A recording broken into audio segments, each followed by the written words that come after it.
Welcome to the Unmistakably Magic Podcast. I'm RJ. And I'm Court.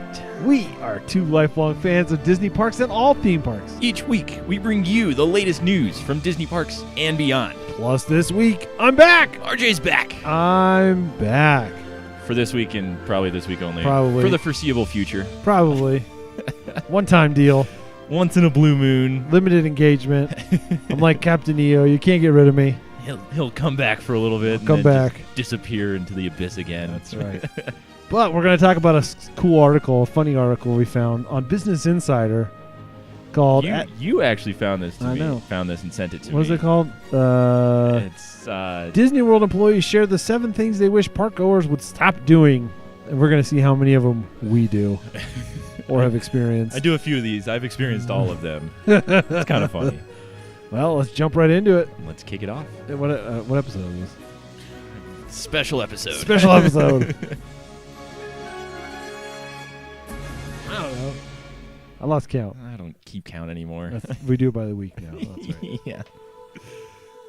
Well, like I said, we found this cool article. I found this cool article on Business Insider, businessinsider.com. Then just search Disney World annoying guest behaviors. And I thought it was pretty funny because I was like, this is so true. It's pretty funny, and it is very true. All of these are very valid. Oh, yeah. Even as someone who just enjoys the parks, some of these are pretty annoying. And the very first one is people get mad while waiting in line. I think this is hilarious to watch. It's so funny. I mean, I love people watching, and Disney World is one of the best places to do it. But it is hilarious to watch people freak out while they're in line. Well, like, what gets me most of the time, I see it over at Disneyland a little more than Disney World, but... You mean Disney line? Yeah.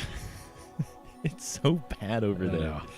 It's worse. I was over reminded there. of that when I recently went in, what was that, February? January. End of January, early February? January. Somewhere around there. I was there in February. Knott's was still. That's true. They were doing the freebie stuff.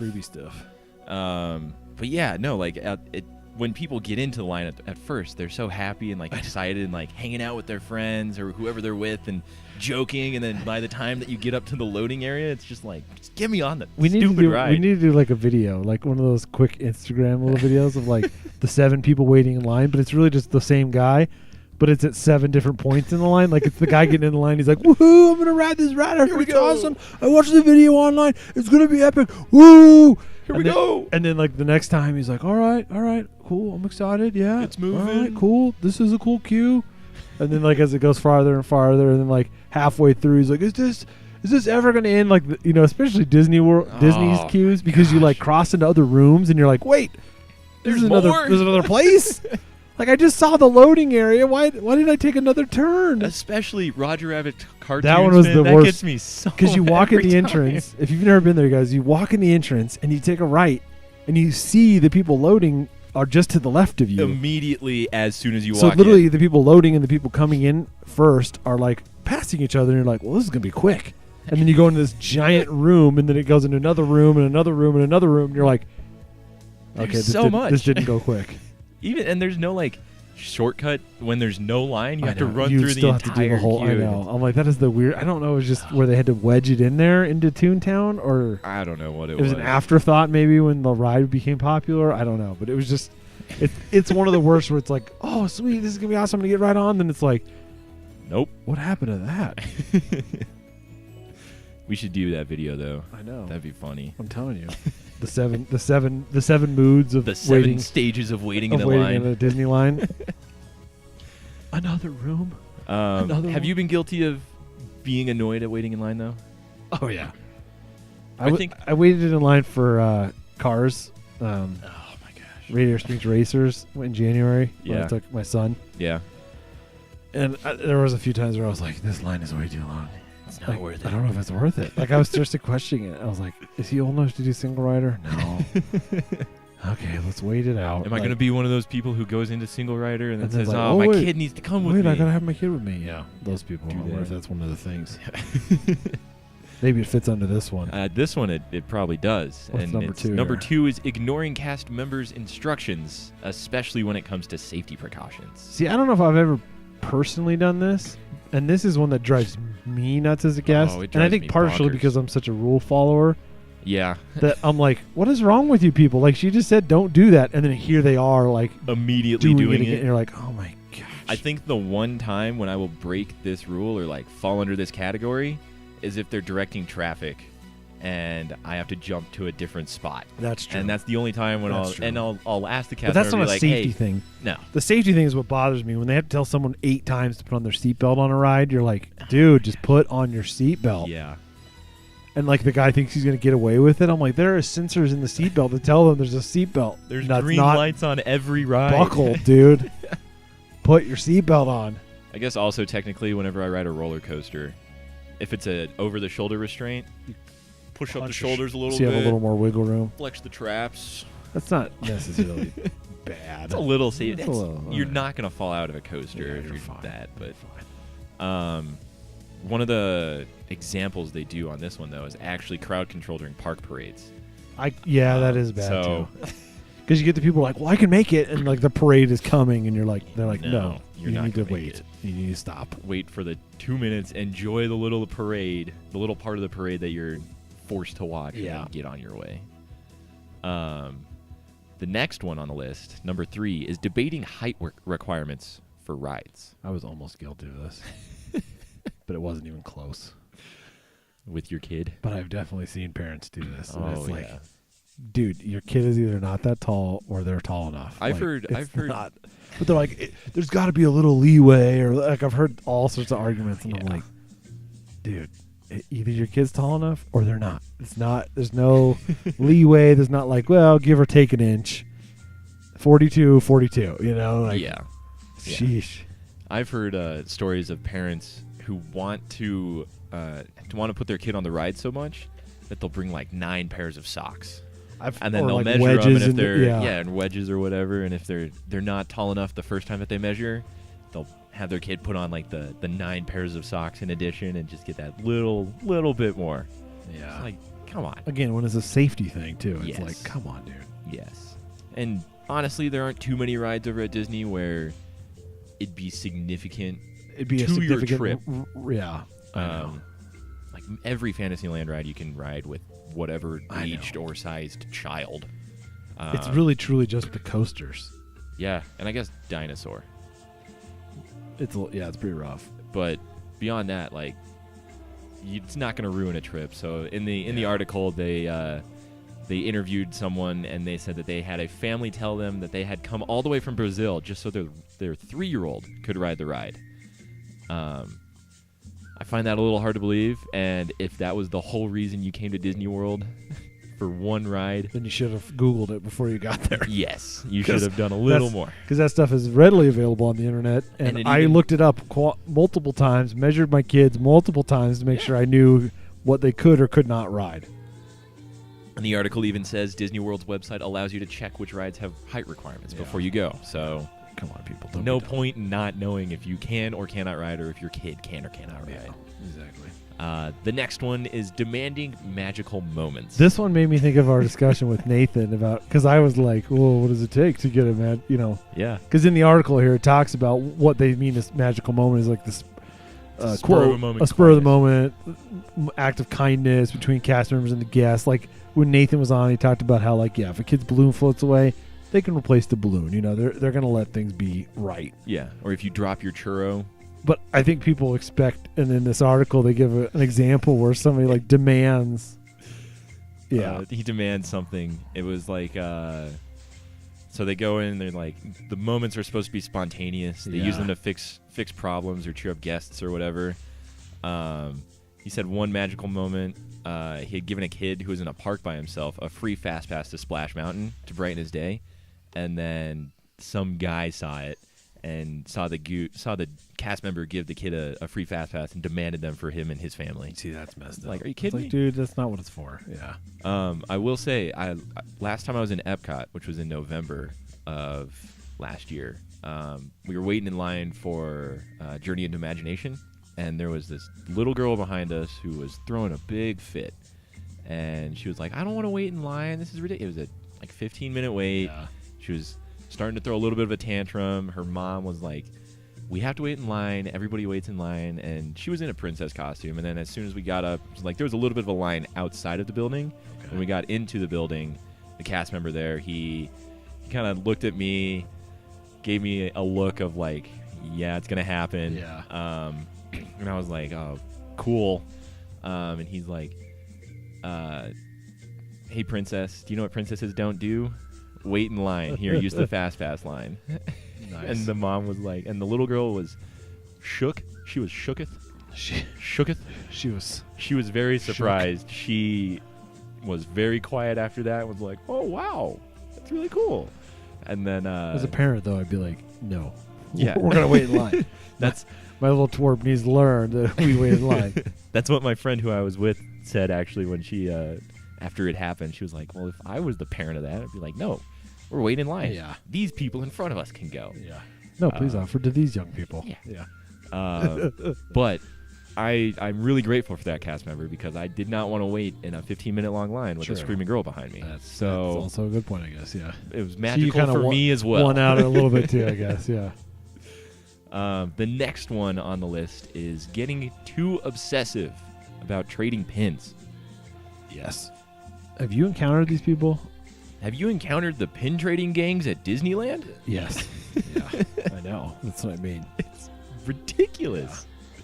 Yeah. Oh man, there are some people who go hardcore on this, and I'm annoyed as it just walking by them. I know, and then in here it talks about too how there's like older guests would trade with kids because the older guests would recognize like a collectible pin on a kid's lanyard. Yeah, and the kid doesn't know anything. And the kid doesn't know anything and doesn't care, and they're like, okay, and they trade it away. And it's like, well, I don't know. It's like at the same time, it's like, back up, dude. Like, you're an adult. Like, chill out. Pin trading people are an interesting bunch. I enjoy it. I've done it in the past, but it's mostly like I trade with the cast members that have one displayed, and I'm like, oh, yeah, that one looks kind of cool. That one looks kind of cool, and I trade other ones that I bought off. I buy like a bag of them off eBay or whatever for like $10. You for get $10, like 30 pins. Or 30 whatever. pins. They're next to nothing. Or I buy like the starter kits that are pretty basic, but yeah, the adults that trade pins and like really do it and like try to get super. And I've heard horror stories of them like, bamboozling children out of collector pins and stuff, and then going on eBay and then selling them for and it's like for $10, or whatever. It's not thousands of dollars, but it's like, can you just not be a weirdo for a day? Just a little bit. Yeah. Come on, like, it's cool, it's fun, but it shouldn't be the whole reason you go to a theme park. Yeah, it's it gets a little out of control with some people. Yes. I'm kind of surprised it hasn't happened with Sorcerers of the Magic Kingdom, though. With the collectible cards. Yeah, with all the cards and everything. Because those you can actually have more of an experience in the park with. So I don't know. If I was especially some of the people that go a lot or whatever, they would know what's collectible or whatever. They'd be like, hey, kid, you want to trade for this other thing? And I'll trade you two... I don't even know any of the cards. I got a set one time when we went, and I never even did anything with them. Yeah. I mean, they're kind of cool, but like, it's just a little bit of extra stuff. So if I was going to the parks regularly and collecting something, I think that's what I would go for. Yeah. The next one on the list, and I really feel for cast members when this happens, it is blaming cast members for things they can't control. I loved watching this during the hurricane because I will tell you, there were a lot of people who acted as though that poor concierge at the hotel or the poor whoever was the one who asked for the hurricane to hit Orlando. Getting paid minimum wage, maybe. Yeah. And they're screaming at them, and they're like trying to do whatever they can do to make them happy, and they're not going to be happy because their trip's been ruined by a hurricane, which, of course, is a giant storm not created by Disney. Yeah. But people freak out. It's not just that. It's like whenever a ride goes down. Oh, man. And Disney does a really good job with compensating people if a ride goes down. They do, yes. I can't tell you how many, like, ultimate fast passes is what they're called, or what I like to call them. Yeah. I've gotten because I've been far enough in line and a ride broke down, or on a ride while it broke down. But you still get the people, even with that aren't happy that they didn't get to ride that ride. Yeah. And it doesn't matter that you just got told it's broken down. They don't care. They want to still ride that ride. And it's the cast member's fault. Yeah, like that poor girl, 16-year-old girl that's working there was the one who broke the ride and has to come tell everyone that she broke the ride. Like, come on. It's ridiculous. Yeah. It's pretty funny. I don't know. There are many times though when I'll go to town hall at the end of the day because I give it a cast compliment every now and then, or Nathan gives out a cast compliment every now and then to people who deserve it. I've given out a couple. Yeah, they're great. And there are just so many people complaining at the end of the day that they want a refund because either it rained for 30 minutes that day or these rides were down, and they demand so much extra stuff. It's kind of like, are you kidding me? Have you ever looked at a lawnmower? And you notice how there's like stickers everywhere telling you what not to do? Yeah.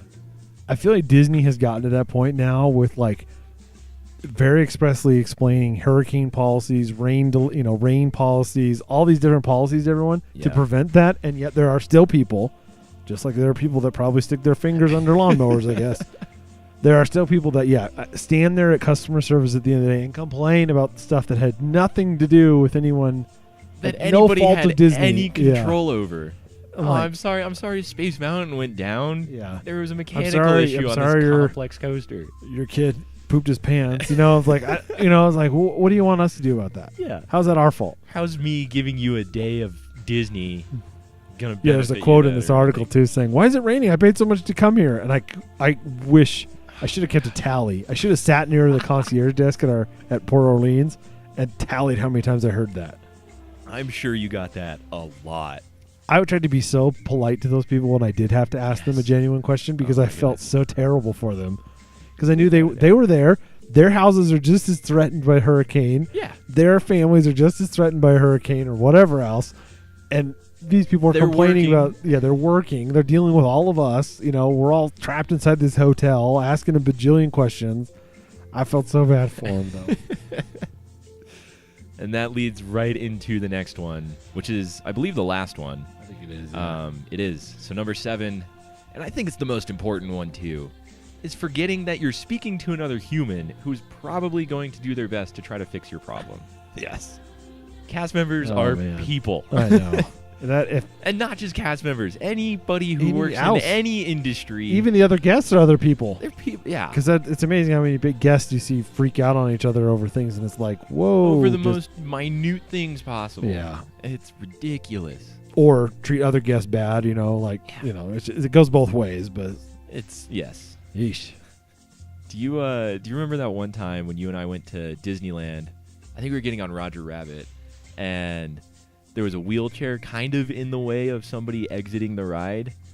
And the lady stood there and looked the cast member dead in the eye and was like, excuse me? And the cast member was like, oh, sorry, move the wheelchair immediately. And then as soon as the guest was out, turned to her other cast members and was like, wow, what a princess. Yeah, what a princess indeed. I was like, are you kidding me? Wow. That's ridiculous. I mean, that is ridiculous. Yes, they get paid to operate rides. They get paid to clean up. And I think there is something to be said about that. Disney creates such a magical environment that you start to act like a princess, and of course, princess being a code word in this aspect. But because I've seen people do that, and it's like, would you do that in real life? Would you do that outside of Disney? And maybe there are some that would because they're just that princessy, but. There are other people that I'm like, you have no standing, and it's so bad. Come on, like if you were walking into a McDonald's and there was a wheelchair in the way, or a chair scooted out, so you were kind of in the way. What are you gonna do? You're gonna either stand there and look at the guy behind the register and go, "Excuse me," until he comes and moves it. Yeah, he'd be like, "What? What do you want? Yeah, can I help you? Yeah, can I help you? Do you need service? You want fries with that? I mean, yeah. You want a Big Mac? Yeah. No, you're going to push the chair in and walk over to where you need to go. It's sad, dude, because I think we just talked about, I've had some of the greatest cast members do some of the most amazing things for us. But then to see other people treat them like crap is like... Well, it's just because I think it's rooted, like you were saying earlier, in the expectation that Disney sets for themselves. A lot of people act, too, like, I paid thousands of dollars to get here. Everything, so did why is this and this? It's like, okay, well, sorry. Newsflash, bud. Everybody else here is doing the same thing. And somebody paid more than you did because somebody's staying in a nicer place than you or whatever. Yeah, or staying longer or doing whatever that you're not doing. That gives you no footing in this situation. No, not at all. Yeah. It's just, I don't know. Like the article says, it takes zero energy to be nice. And it takes so much energy to be negative and does. take your frustrations out on a poor cast member who's just trying to do their job. It really does. Just treat them nicely, guys. Be nice to people. Be nice to the cast members. Be nice to each other. I hate seeing people freak out on each other. Sometimes it's funny. Sometimes, well, we've told the story many times, but like that, we were standing in line with your brother, and we're three pretty decent-sized guys. We're big people. And this little man and his family tried to shove past us, waiting in line to go meet Mickey Mouse, and they were right behind us. It was right behind us, and the cast member told us to stop and wait at this point in the queue. And yeah.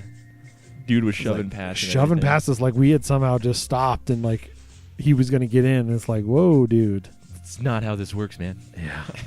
So, yeah. Well, that wraps up this list of stuff. Yeah. Of being nice to people and not... Just be nice. Don't be a princess. Don't be a princess.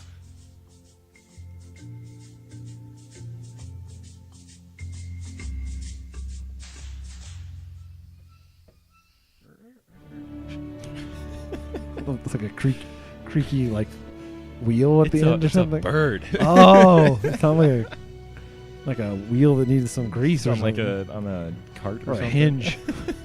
Somebody get some WD-40. Animal Kingdom needs it. Pandora needs some WD-40.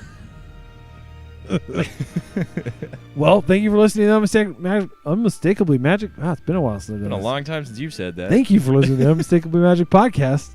Hey, don't forget to check out our social media. We're at Unmistakably Mag on Twitter. Are you still pretty active on that? Once in a blue moon. Whenever I'm going out. Unmistakably Magic on Instagram. We're hit or miss on that. Yeah. But we do live or post some stories when we are in the park. So yeah, whenever we're in the parks, I'll be active on Twitter. Go and follow Instagram. us over there. Facebook.com/unmistakablymagic. If you like what we're doing, want to support us a little bit, head over to unmistakablymagic.spreadshirt.com. And as always, if I see you in a shirt at a park, I will buy you a Mickey bar or equivalent. Whoa. Not just a shirt, one of our shirts. Yeah. Oh, hey, that guy's got a shirt on. Let me buy you a Mickey bar, dude. Here we go, man. Email us questions, comments. If you miss me, unmistakablymagic@gmail.com. If you miss if you miss you. Somebody told you they missed me. They did, actually. So, and it's not even somebody I know. No, you don't. So I'm just that awesome.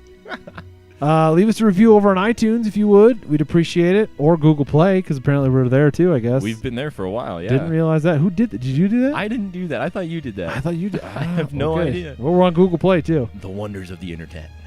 Big thank you to our friend Dylan over at Blast Off Branding for making our awesome logo, which is probably somewhere in this region. This corner. This over here. The production value really skyrockets whenever we're here compared to... your webcam or whatever you use.